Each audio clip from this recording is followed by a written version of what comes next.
صحیح بخاری میں ایک حدیث موجود ہے، ابو موسیٰ اشعری کہتے ہیں کہ ہم ایک باغ میں بیٹھے ہوئے تھے، اتنے میں باغ کے دروازے پہ دستک دی۔ نبی علیہ السلام نے فرمایا کہ جو کوئی بھی ہے نا دروازے پہ اسے جنت کی بشارت دے۔ کہتے ہیں دروازہ کھولا تو سیدنا ابوبکر رضی اللہ تعالیٰ اندر آ گئے، تھوڑی دیر بعد پھر دستک ٹھک ٹھک، آپ فرمایا اب بھی جو آیا نا اسے جنت کی بشارت دے۔ دروازہ کھولا سیدنا عمر،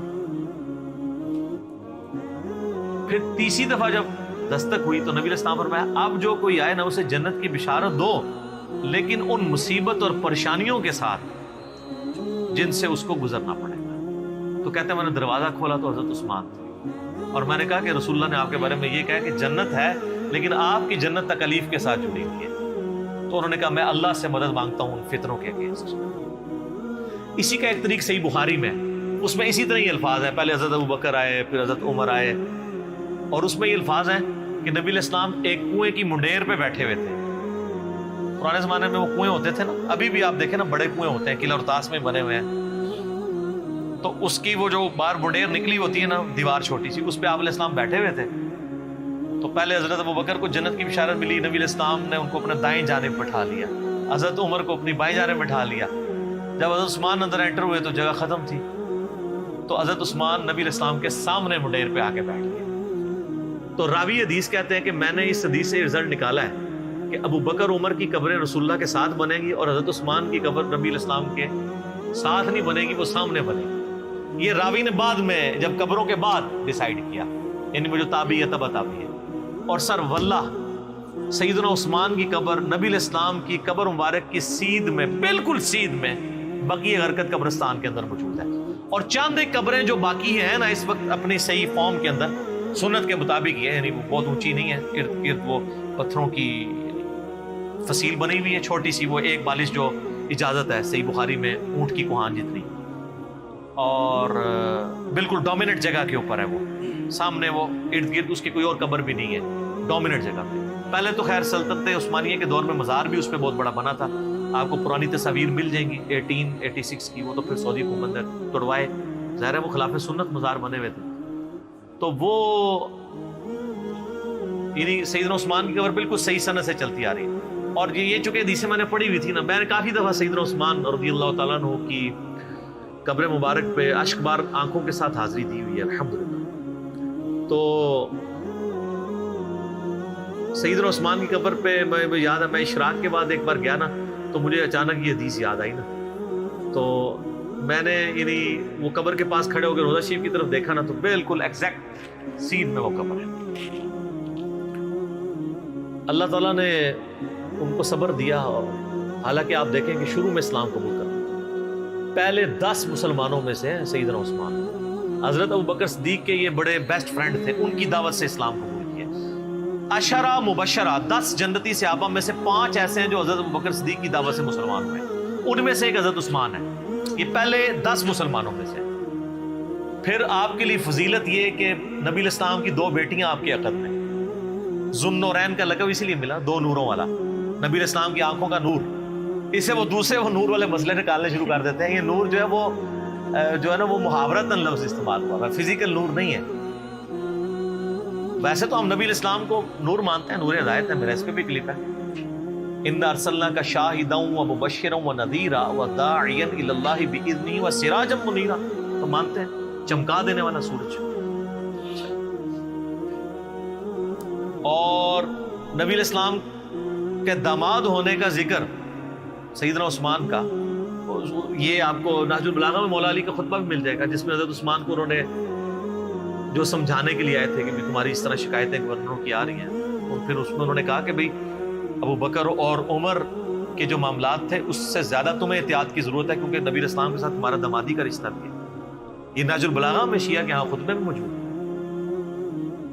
اور عشرہ مبشرہ میں بھی شامل ہے، جو ابو داؤد ترمذی میں حدیث ہے، 10 بندوں کو ایک مجلس میں نبی علیہ السلام نے جنت کی بشارت دی۔ اس میں پہلے 4 خلفائے راشدین ہیں، ابو بکر، عمر، عثمان و علی، 4 خلفائے راشدین، اس کے بعد طلحہ، زبیر، عبد الرحمن بن عوف، سعد ابن ابی وقاص، اور سعید ابن زید، ابو عبیدہ ابن جرح۔ تو یہ 10 لوگوں کو ایک مجلس میں جنت کی بشارت دی، اس میں بھی سیدنا عثمان شامل ہیں۔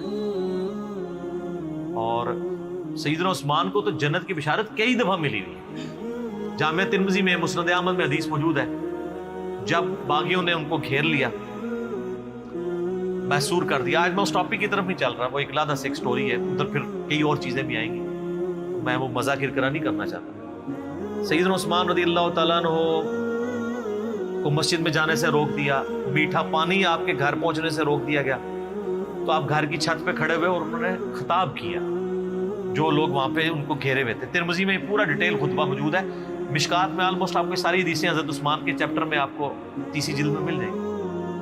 تو ان کا لوگوں، میں تمہیں اللہ کی قسم دیتا ہوں اور اسلام کا واسطہ دے کے پوچھتا ہوں، کیا تمہیں یاد نہیں ہے کہ نبی علیہ السلام جب مدینہ شریف ہجرت کر کے آئے تھے تو مسلمانوں کے لیے میٹھے پانی کا کنواں نہیں تھا، اور نبی علیہ السلام نے کہا تھا کہ کون ہے کہ جو کنواں لے کر وقف کرے اور جنت میں سے بہتر کنواں لے لے؟ تو میں نے اپنے حلال مال سے وہ کنواں خرید کے وقف کیا۔ تو سب نے کہا کہ ہم گواہی دیتے ہیں کہ آپ کے لیے بشارت تھی۔ کون گواہی دے رہے ہیں؟ جو مخالفین ہیں، پروٹیسٹ کرنے آئے ہیں۔ اس سے بات پتہ چلی کہ وہ لوگ تھے جن کو یہ باتیں پتہ تھی، صحابہ ہی تھے، بیچ میں اور لوگ بھی مکس تھے لیکن صحابہ بھی تھے، بدری صحابہ بھی تھے، ان میں اختلاف رائے تھا، وہ علیحدہ سے ایک ٹاپک ہے۔ یوٹیوب پہ میرا کلپ ہے شہادت عثمان کے اصلی اسباب کیا تھے۔ عبداللہ ابن سبا والا تو معاملہ ہی ذرا ایک ڈفرنٹ کہانی بنا کے اس میں ڈال دی، وہ الگ چیز تھی۔ پھر سیدنا عثمان نے کہا کہ تمہیں یہ یاد نہیں ہے کہ مسجد نبوی کی توسیع کی باری آئی تو نبی علیہ السلام نے فرمایا کون ہے جو مسجد نبوی کے لیے زمین لے کے وقف کرے توسیع کے لیے کہ جنت میں سے بہتر اسے اللہ تعالیٰ قطع عطا فرمائے؟ تو میں نے اپنے مال میں سے وقف کیا تھا اور مجھے جنت کی بشارت ملی۔ بالکل ایسا۔ پھر ان کا جو جیش العسرہ تھا، تنگی والا جہاد، یعنی تبوک، جہاں پہ جہاد فرض ہو گیا تھا ہر مسلمان، کیونکہ رومن امپائر سے ٹکرانا تھا، تو نبی علیہ السلام نے جب چندے کی اپیل کی تھی تو میں نے 1000 دینار نبی علیہ السلام کی جھولی میں ڈرا کے ڈالے تھے، اور نبی علیہ السلام اپنے مبارک ہاتھوں سے یوں ان کو الٹ پلٹ کرتے تھے اور کہتے تھے عثمان جنتی آج کے بعد جو مرضی کرے۔ تو انہوں نے کہا کہ ہم گواہی دیتے ہیں۔ سر یہ 1000 دینار آپ کیا سمجھ رہے ہیں کتنی رقم ہوگی؟ کیلکولیٹ کر کے دیکھیے گا۔ 20 دینار 7.5 تولے سونا ہوتا تھا۔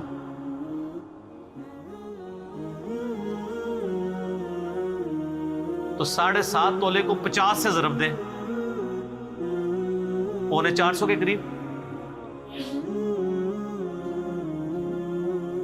بلکہ اس سے بھی زیادہ۔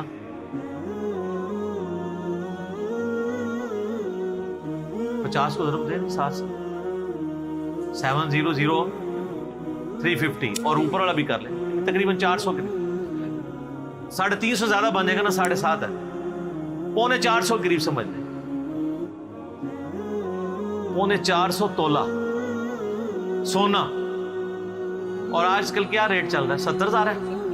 ہاں، تو یہ 2.5 کروڑ سے زیادہ رقم بنتی ہے آج کی، اگر 70 لگائیں گے تو جا کے گھر حساب کر لیجیے گا، 2.5-3 کروڑ رقم بنتی ہے جو حضرت عثمان نے غزوہ تبوک کے موقع پر دی، اور نبی علیہ السلام نے جنت کی بشارت۔ انہوں نے کہا ہاں جی بالکل آپ کو جنت کی بشارت ملی تھی اس بات میں۔ تو انہوں نے کہا تم مجھے نہ اب یہ یعنی بشارتیں گنواتے جا رہے تھے، اور حضرت عثمان کہہ رہے تھے دیکھو مسجد میں نے وقف کی، مجھے مسجد میں نماز نہیں پڑھنے دے رہے ہو، کنواں میں نے لے کے دیا اور مجھے میٹھا پانی نہیں، مجھے کڑوا پانی پینا پڑتا ہے، مجھے تم پانی تک نہیں جانے دے رہے ہو، اور تم مان بھی رہے ہو ان چیزوں میں مجھے جنت کی بشارت ملی ہے۔ پھر حضرت عثمان نے چوتھا اور آخری سوال کیا کہ کیا تمہیں یہ حدیث نہیں پہنچی ہے؟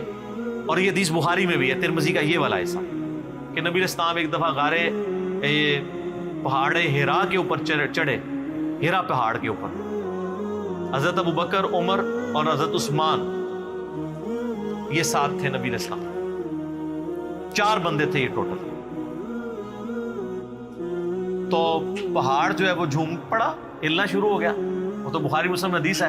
ہیرا ایک پہاڑ ہے لیکن ہم سے محبت، وہ احد پہاڑ کے بارے میں آتا ہے، احد ایک پہاڑ ہے، ہم سے محبت کرتا ہے، ہم بھی اس سے محبت کرتے ہیں۔ بعض روایتوں میں احد کا ذکر ہے، بعض میں ہیرا کا ذکر ہے۔ بال الٹیمیٹلی یہ ہے کہ نبی علیہ السلام نے فرمایا کہ اے پہاڑ تھم جا، اس وقت تجھ پہ ایک نبی، ایک صدیق اور 2 شہید ہیں۔ 2 شہید کون؟ حضرت عمر اور عثمان۔ جو مسلم کی حدیث ہے اس میں یہ ہے کہ حضرت علی بھی تھے، طلحہ بھی تھے، زبیر بھی تھے۔ تو نبی علیہ السلام نے فرمایا کہ اس وقت تجھ پر انبیاء، شہداء اور صدیق کے علاوہ کوئی نہیں ہے۔ اس سے یہ بھی نبی علیہ السلام نے غیبی خبر دے دی کہ یہ باقی سارے شہید ہونے والے ہیں۔ حضرت طلحہ بھی شہید ہوئے ہیں جنگ جمل میں، حضرت زبیر بھی اور مولا علی بھی اور سیدنا عثمان بھی۔ تو انہوں نے کہا ہاں آپ کو شہید ہونے کی خبر دی تھی۔ تو انہوں نے کہا اللہ کی قسم، رب کعبہ کی قسم، میں کامیاب ہو گیا۔ میں نے تم سے یہی منوانا تھا کہ نبی علیہ السلام نے مجھے شہید کہا ہوا ہے، میں شہید ہوں۔ لیکن خیر ترمذی میں تو ادھر ہی ہے، باقی آپ تاریخی روایتیں پڑھیں گے اور باقی کتابیں دیکھیں گے، اس میں آپ کو ملے گا کہ وہ کہتے ہیں کہ حضرت یہ باتیں ساری صحیح ہیں لیکن اب آپ بدل چکے ہیں۔ نہیں، وہ جیسا ہمیں بھی کہتے ہیں کہ حضرت باتیں تو آپ کی ٹھیک ہیں لیکن کے بعد پھر اس طرح کی باتیں شروع ہو جائیں۔ تو یعنی بدقسمتی جب کسی پہ چھائی ہو۔ ورنہ دیکھیں ایک شخص جس کی 82 سال عمر ہے اور اس کی زندگی پوری قربانیوں سے تعبیر بھری پڑی ہوئی ہے، کہیں بشری تقاضے کے تحت کوئی مسئلہ مس ہینڈل تو اس سے ضرور ہو سکتا ہے، لیکن آپ اس کی نیت کے اوپر یا اوورآل پوری زندگی کو تو 0 سے ملٹیپلائی نہیں کر سکتے۔ یہی وجہ ہے کہ جو ایران والوں نے فلم بنائی ہے